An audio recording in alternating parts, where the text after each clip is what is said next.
Hello, trying something a little bit different today, so before we start, two things to bear in mind. Number one, this isn't my usual room, this is our bedroom. We're moving house at the moment, so I've been relegated to this room, but I've tried to make it more homely by putting my copy of Dune on the side there. That's right, I read.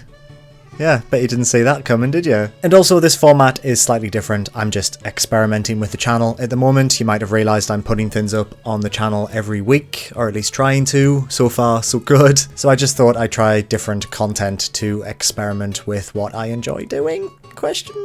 So these are some loose thoughts. This week, Nintendo finally dropped the Super Mario 35th Anniversary Nintendo Direct that we've been expecting for literally 6 months now, I think. We've known about the Mario Direct for as long as we've had lockdown here in the United Kingdom. So that's been fun. That was a nice treat for us back in March. It kept us going through those rough summer months. What a year. And despite that leak happening all the way back in March, Nintendo finally threw the Direct onto the internet in a manner not too dissimilar to someone throwing a rotten chicken carcass at a pack of hungry wolves. It was nice to finally see it though. I think in general, my general feelings about the whole Direct are that it was really good, even though there was nothing in there that was particularly a surprise. It was just nice to see everything confirmed finally, because like I say, we've been expecting this news since March. So I'm just going to run through everything that was announced and give you my loose thoughts about each and every one, because that's the format of the show. Why am I explaining this? This is a reaction show. You've probably heard of them. I think they're quite big on the internet. So first of all, we had the Super Mario Bros. Game & Watch. This is a limited production. I'll be using that term a lot during this video, infuriatingly. Game & Watch recreation that lets you play the original Super Mario Bros. And Super Mario Bros. 2, the Lost Levels, as they're known in the West. It's a Game & Watch that lets you play Mario Bros. On it. And it had screen tearing for some reason. It looked good. I think it will be one of those things that becomes a collector's item super quickly, especially considering its limited production. But in general, I like it. Will I buy one? No, because it'll be way too expensive and scalpers will buy it instantly, and it will be on eBay for £400 by Christmas. Is it out this year? I can't remember. November 13th. Yeah, so it's out this year. I don't know. I just think Nintendo's approach to limited edition console launches is not good. But like I say, we'll get to that later on in this video, won't we? Next up, we had Super Mario 3D World plus Bowser's a Furry. I am super happy this is coming to Switch. Super Mario 3D World is probably one of my favourite 3D Mario games. I think I just like Mario Odyssey slightly more, but I do think that Super Mario 3D World is really underappreciated as being one of the finest 3D Mario platformers. I mean, it came out on the Wii U, so hardly anyone played it, so it is a really good idea for Nintendo to bring it to the Switch. I mean, we always knew this was going to happen. Let's face it, the Switch is a port machine for Wii U games that no one bought, and I for one am completely fine with that, because the Wii U had some absolutely fantastic games released on it, and they deserve to be loved by a wider audience. So having this game available A, handheld, and B, just for me to play it again, I'm very happy about that. With additional content as well. As I was watching the Direct with my partner, I kept saying, I'll only buy this if it has additional content. It has additional content, so okay, Nintendo, have more of my money, I guess. I'm just excited to play this game again for like the third time, because it has fantastic, inventive level design. It mixes in a nice blend of old and new mechanics. It has a really nice way of teaching you how to conquer its levels, and each level introduces a new concept before it just throws it to the wayside. When Mario follows that formula, it is absolutely firing on all cylinders. Mario's a furry in this game. Bowser's a furry in this game. What more do you want? Do you want Cat Toad?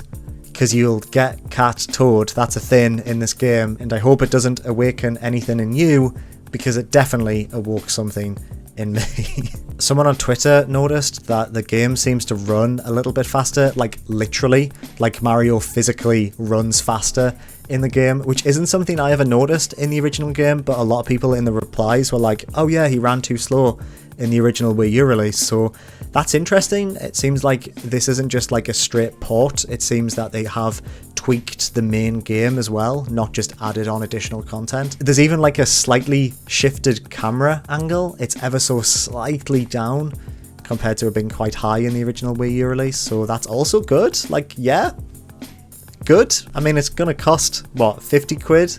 To play it again, it better have some differences, right? I mean, who am I kidding? I would have bought it again, even if it was just the same game, because I'm an idiot. I'm a Nintendo fan, of course I am. Why didn't I put some Wii U games behind me? We'll work on that. We'll work on the set dressing for future episodes, I'm sure. Next up, we had Super Mario Bros. 35, which is basically a Battle Royale Mario Bros. And yes, please. That looks amazing. It seems to have been developed by the same people who did Tetris 99. It has the same UI, you know, with being able to see everyone else on the side. And you also have that little dial at the top that lets you choose where you send different enemies to different screens. So it's nice to see that formula applied to a different game, because Tetris 99 works way better than it should. So applied to Super Mario Brothers, I can imagine it working really, really well too. It looks like you progress through the whole game, which is super neat. So I guess there's a possibility that if two really, really highly skilled players are put up against each other, they could get all the way to the end of the game. And then I assume whoever reaches that first wins. So I guess there's like a huge potential here for people to try and speedrun a battle royale game, which is fantastic. Unless you've got to wait for everyone to finish each level.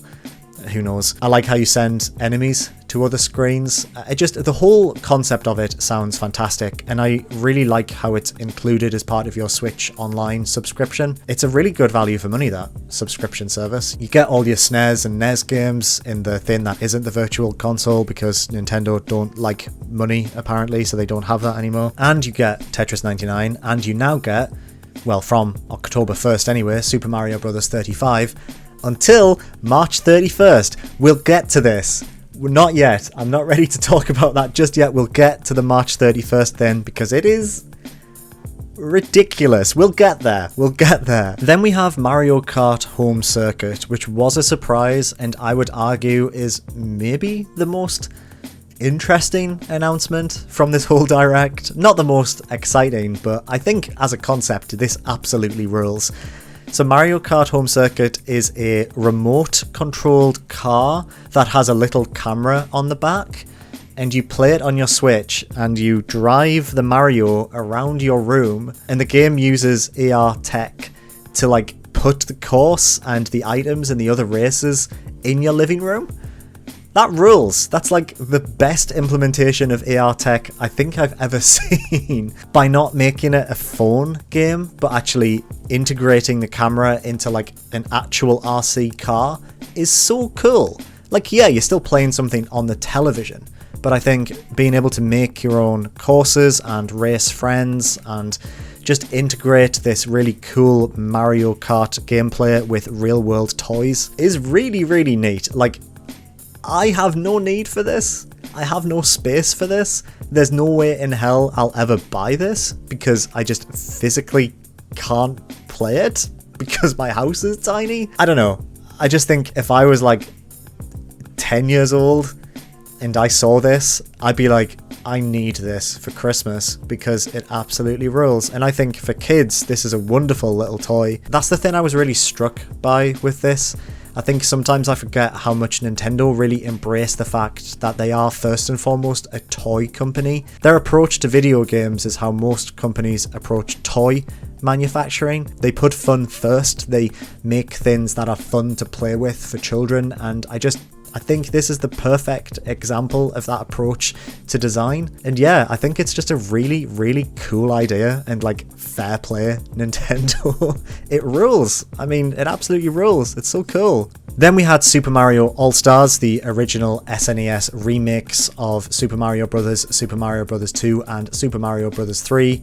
and also Super Mario Bros. 2 The Lost Levels. I always forget that's part of the package. That's available on the Switch SNES Online thin, what is it? Not Virtual Console, don't say Virtual Console.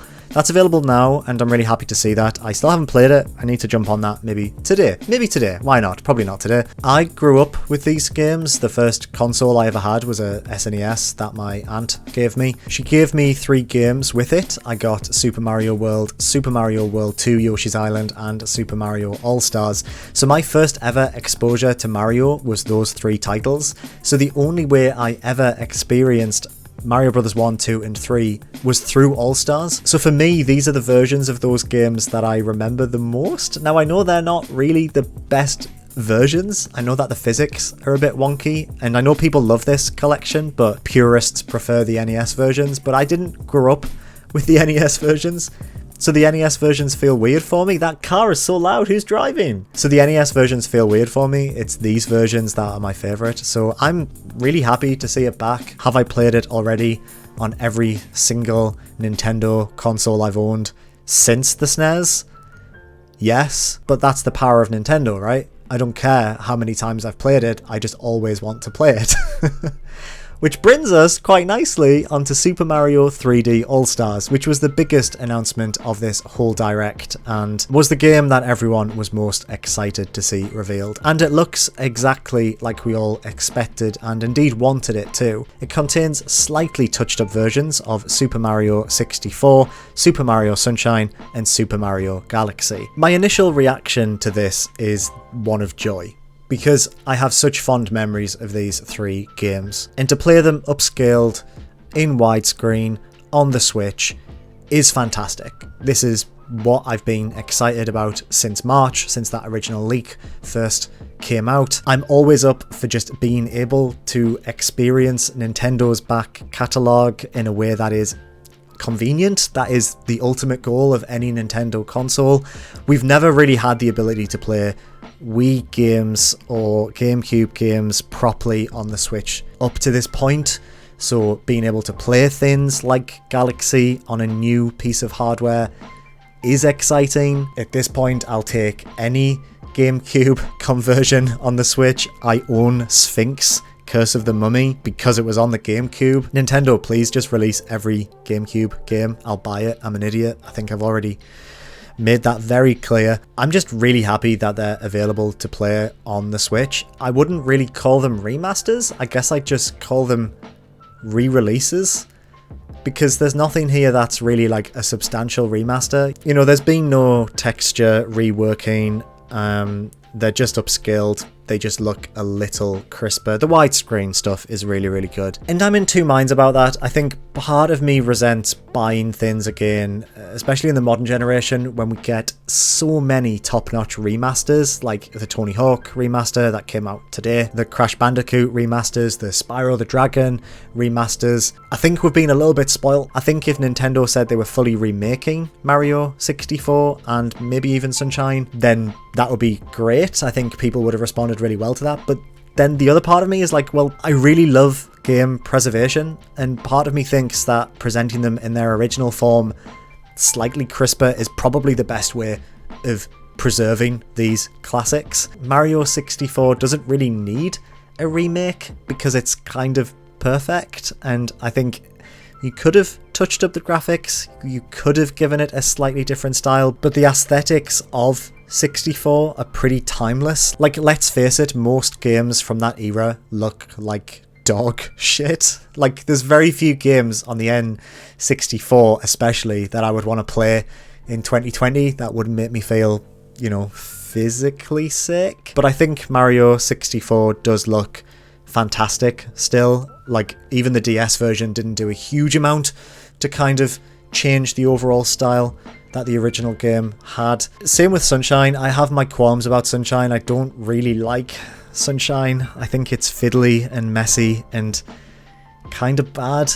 And I know not many people have that opinion, and I think that's fine. I get why people love Sunshine. I don't really like it, which is weird because I was 10 when that game came out and I loved everything on the GameCube. I had a GameCube, it was my only console. I love Star Fox Adventures, for Christ's sake. I have a bad taste in GameCube games, I'm aware of that. But Sunshine Sunshine, I don't know. I just don't like it. I do wonder if part of it is because on the Bloober, the squid race thing that you do, and the port level, I got really violently sick while playing that once. And I think I had a stomach bug, but I have always kind of associated that game with throwing up. So maybe that's why. Maybe it's an unfair reason. But also the pachinko machine, the sandbird level.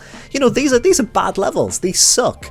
These objectively are terrible levels. But yeah, I think, you know, aesthetically, Sunshine still looks gorgeous. And that's just what Nintendo do, right? They make games that look timeless. You could have done a Wind Waker HD. You could have literally just tweaked the character models. You could have just made them look a little bit crisper and a little bit more modern, but then you do kind of risk changing the overall style, right? So yeah, it's fine. And Galaxy is one of my all-time favorite games, Galaxy 1 and Galaxy 2, which isn't included in this collection, which I find a little bit okay, what are you doing, Nintendo? But Galaxy definitely doesn't need any kind of adjustments in terms of its visuals. I'm still confused at the time of recording this. Maybe it'll be clearer after when this is live, and if it is, I'll put something in the comments, or you can come in the comments and shout at me. Can you play this just with a Pro controller? I think you can, but it kind of seems like you might need to use your Joy-Cons like Wiimotes, which is fine because the game was built around that, and I do think using the Wiimotes in Galaxy enhances the experience. There's something very fun about, you know, shaking the Wiimote to make Mario blast off from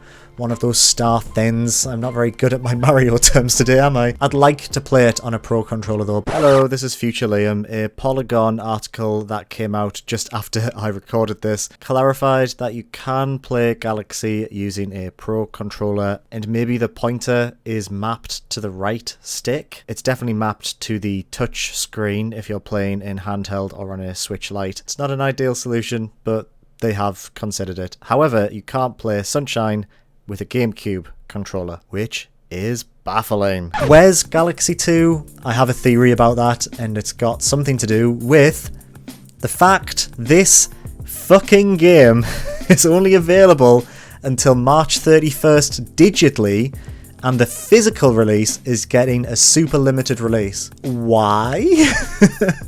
This is proper Nintendo bullshit, and there's a few things I think that could be responsible for this. Part of me thinks they're doing this as a bundle, and then when it reaches March 31st, they'll list the games individually on the eShop for slightly more money. And when they do that, they'll also release Galaxy 2 at the same time. So I guess maybe in Nintendo's mind, they're releasing this package for, you know, 50 quid, and you get these 3 games for slightly less than you will after March 31st. That is the optimist in me, because I don't think Nintendo would do something that, I mean, that makes some sense. So clearly that's not what they have planned. It could just be that they're trying to sell as many copies of this before the end of the financial year, because COVID has wrecked them, ? And they know that everyone will buy these games if they're limited, but then at the same time, like, people still buy like Mario Kart on the DS for like 15 quid, and that game's over 15 years old, and you've got to think, like, if you release this permanently, you'd make money for years. So why? It's the same as the Super Mario Bros. 35 thing. Like, why limit it to March 31st? Just have it on permanently. That's like turning Tetris 99 off after 6 months. The only other thing I can think of is that they're trying to pull a Disney, and they're like trying to establish their own Nintendo Vault, where they only release titles every so often, and that just makes me so tired. Like, it's so easy to emulate these games. It would take me 5 minutes to emulate these games, but I don't want to do that. I'd like to give them money and play them on a Nintendo console officially, but it doesn't change the fact that it's so easy to pirate these games. I'm hoping it's that first thing. I'm hoping that they are just giving this as like a limited time, slightly cheaper bundle, and then they'll release Mario Galaxy 2 next year. Maybe they're just putting that in their back pocket in case the pandemic has affected their first-party development so much that they have a dead zone at the start of next year. But in general, am I looking forward to Mario 3D All-Stars? Yeah, it's out in like 2 weeks. That rules. It's out this month. I've already pre-ordered the physical copy because, again, I'm an idiot. But as an entitled Nintendo fanboy, I do have to say, where's Metroid Prime Trilogy? What the fuck? Alright, that'll do, I think. I've been talking for half an hour, and I will have to edit this down quite a lot. But thank you for watching. This has been some loose thoughts about a Nintendo Direct that is now days old by this point. But if you enjoyed this, please give it a like. If you think this format works, let me know, and maybe I'll do some more little commentary videos like this. Thank you so much for watching. I hope you all have a lovely day, and I will see you next time. New videos every Sunday at 4 PM. Unless they're a few days early. Sometimes they're not on Sundays at 4 PM. Mostly there are. What am I on about? Bye.